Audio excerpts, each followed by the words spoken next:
Halo guys, perkenalkan nama saya Tri Januarti. Saya dari Ilmu Komunikasi 2019 dari Universitas Kristen Indonesia. Pada hari ini saya akan menjelaskan tentang penafsiran hukum dan pembentukan hukum. Yang pertama ada pembentukan hukum di Inggris. Hukum di Inggris berasal dari kebiasaan dalam masyarakat yang dikembangkan oleh pengadilan. Hukum ini dinamakan common law. Perkembangan ini dimulai pada tahun 1966 sewaktu Inggris dijajah oleh bangsa Normandia dengan Ranjaya yang terkenal William the Wonger, yang kemudian dilanjutkan oleh pengganti-penggantinya. Di samping mengatur tata pemerintah, masalah peradilan diatur juga. Kerap kali penguasa kerajaan yang berperan sebagai hakim, mereka ini keliling dari daerah ke daerah lainnya. Oleh karena itu, hakim-hakim tersebut dinamakan Judges of Layer atau Interest Judges. Dari keputusan hakim ini tumbuhlah yang dikatakan cum laude. Yang kedua ada sistem hukum di Indonesia. Sistem hukum di Indonesia adalah perpaduan dari beberapa sistem hukum, yaitu hukum agama, hukum adat, dan hukum negara Eropa khususnya Belanda yang pernah menjajah bangsa Indonesia selama 3,5 abad. Tak heran jika banyak peradaban mereka yang diwariskan pada bangsa Indonesia. Termasuk sistem hukumnya, bangsa Indonesia juga merupakan bangsa yang sudah memiliki adat dan budaya yang kaya. Buktinya peninggalan dan fakta sejarahnya menunjukkan bahwa Indonesia banyak berdiri dari kerajaan di zaman dahulu, antara lainnya Kerajaan Sriwijaya, Kutai, Majapahit, dan lainnya sebagai zaman kerajaan tersebut. Meninggalnya beberapa warisan budaya yang saat ini masih terasa. Nah, sistem hukum ini sudah berdiri sejak zamannya penjajahan pada zaman dahulu, seperti penjajahan Jepang, Belanda, kayak gitu. Nah, kita akan membahas periode kolonialisme. Periode kolonialisme ini dibagi menjadi 3 era, diantaranya yaitu VOC, liberal Belanda, dan politik etis sampai penduduk Jepang. Nah, itu yang penjajahan zaman dulu. Di era VOC, di era ini tujuan dari sistem hukum yang digunakan adalah untuk keperluan eksploitasi ekonomi yang membantu krisis ekonomi di negara Belanda untuk mendisiplinkan rakyat asli Indonesia dengan sistem yang otoriter sebagai perlindungan untuk beberapa VOC keluarga dan para imigran dari Eropa. Nah, era liberal Belanda. Di tahun 1954, Hindia Belanda mengeluarkan Rijksreglement, yaitu sebuah peraturan tentang tata pemerintah di Hindia Belanda yang tujuannya adalah untuk melindungi segala kepentingan beberapa usaha swasta di tanah jajahan, dan untuk yang pertama kalinya mencantumkan perlindungan hukum untuk rakyat pribumi dari pemerintah jajahan yang bersikap sewenang-wenangnya. Hal ini dapat dilihat dari Rijksreglement yang mengatur soal pembahasan pada eksekutif yang paling utama, residen, dan kepolisian, serta jaminan soal keadilan yang sifatnya bebas. Era etis sampai kolonialisme Jepang. Politik etis diterapkan pada awal abad ke-20 dengan beberapa kebijakan politis etis yang berhubungan langsung dengan pembaruan dalam hukum, diantara yaitu sebagai berikut. Pendidikan bagi seluruh rakyat pribumi yang termasuk pada pendidikan lanjut hukum. 2. Pendidikan Polakstra, yaitu sebuah lembaga perwakilan yang diperuntukkan kaum pribumi. Manajemen organisasi pemerintah yang utama paling dilihat dari segi efisien. Manajemen lembaga peradilan yang utama bila dilihat dari segi profesionalitas. Pembentukan peraturan dalam perundang-undangan yang berorientasi pada sebuah kepastian hukum. Era demokrasi liberal. Undang-undang sementara 1950 yang telah mengakui HAM. Tetapi pada era ini pembaruan hukum dan tata peradilan tidak banyak terjadi.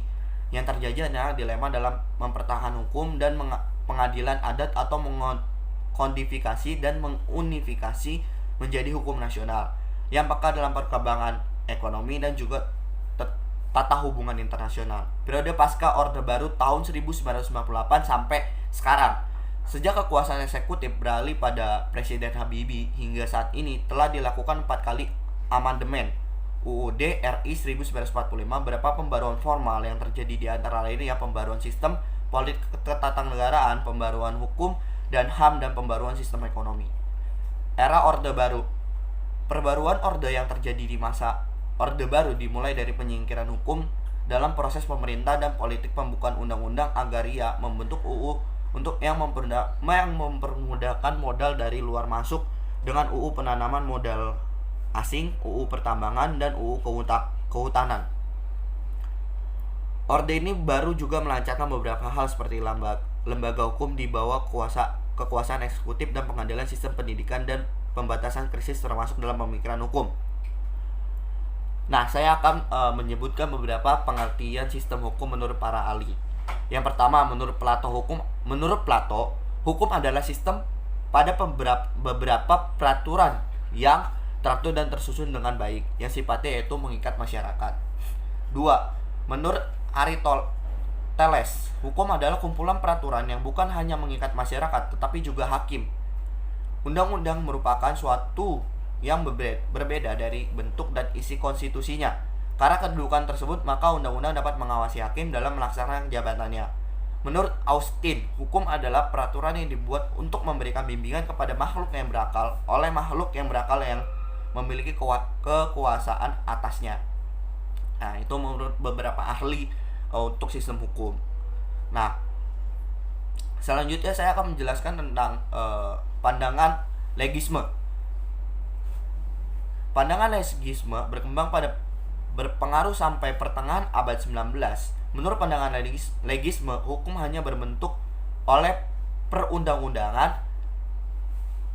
Wittgenstein, pandangan legisme menyatakan bahwa di luar undang-undang tidak ada hukum. Dengan demikian, hakim terikat sekali dengan undang-undang. Peradilan adalah penerapan secara mekanis dari ketentuan-ketentuan undang-undang pada kejadian-kejadian yang konkret. Kebiasaan hanya akan diperoleh kekuatan sebagai hukum berdasarkan pengakuan oleh undang-undang. Nah, yang kedua saya akan menjelaskan aliran responding.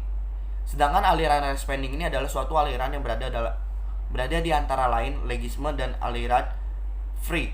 Aliran ini berpendapat bahwa hakim terkait pada undang-undang, tetapi tidak seketat sebagian pendapat aliran legisme, sebab hakim juga mempunyai kebebasan. Dalam hal ini kebebasan hakim tidaklah seperti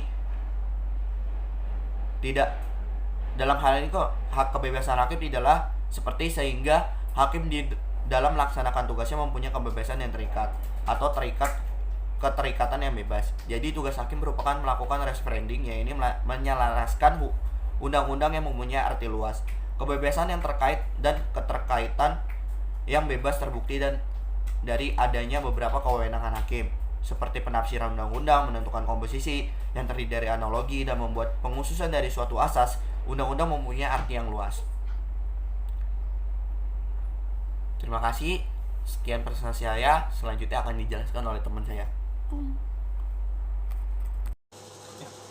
Selanjutnya kita akan membahas tentang aliran responding, yaitu aliran ini menjelaskan bahwa kebebasan ini terkaitan dengan hakim, yaitu kebebasan yang terikat dan keterikatan yang bebas dari adanya beberapa kewenangan hakim, yaitu contohnya seperti penafsiran undang-undang, memberi komposisi dari analogi yang diyakini oleh hakim, terus memaknai undang-undang yang mempunyai arti yang luas.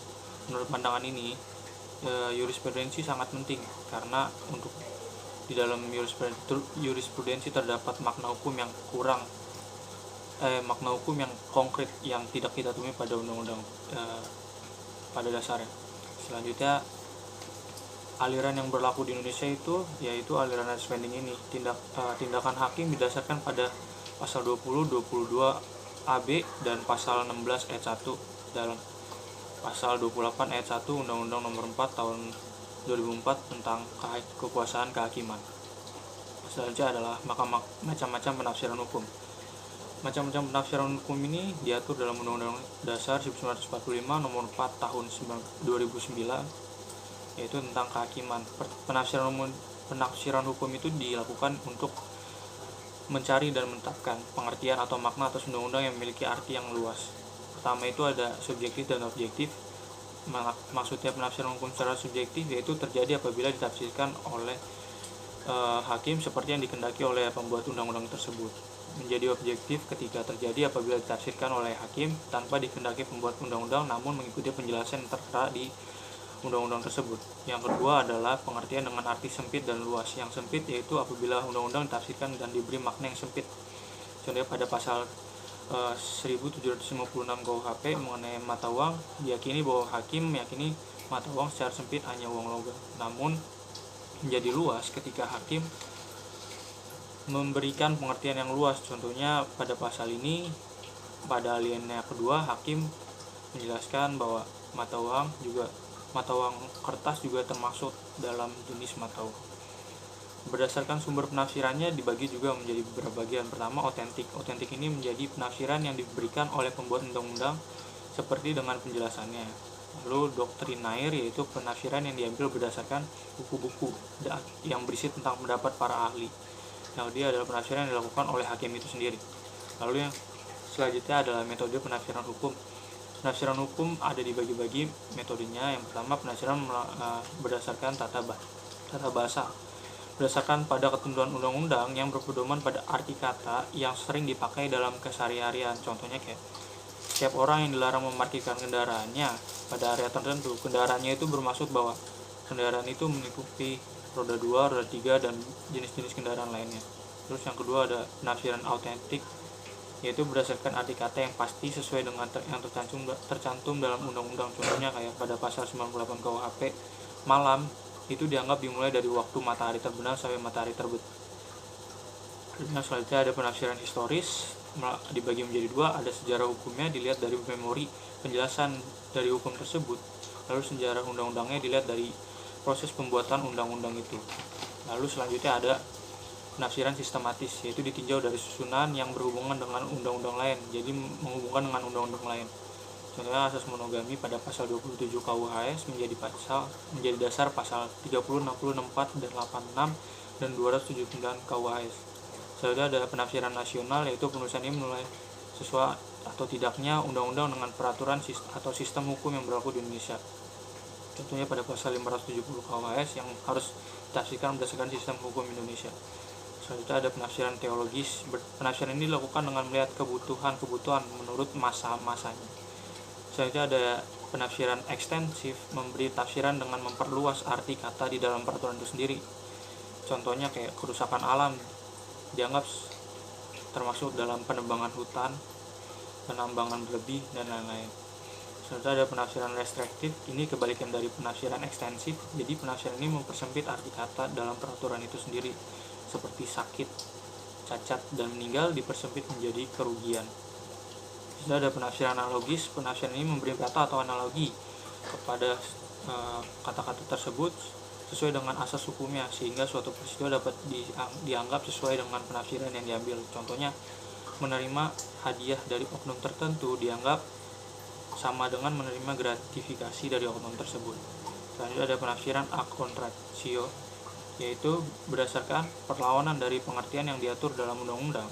Ketika suatu hal tidak lagi diatur dalam undang-undang namun dapat diambil kesimpulannya dari ketentuan yang ada. Contohnya pada pasal 34 KUHS yang menentukan bahwa perempuan tidak diperkenankan menikah lagi selama setelah lewat 30 hari setelah perkawinannya karena melihat kedudukan posisi anaknya. Selanjutnya adalah fiksi hukum, yaitu menjelaskan bahwa setiap orang dianggap mengetahui setiap hukum yang sudah ditetapkan oleh pemerintah. Sekian.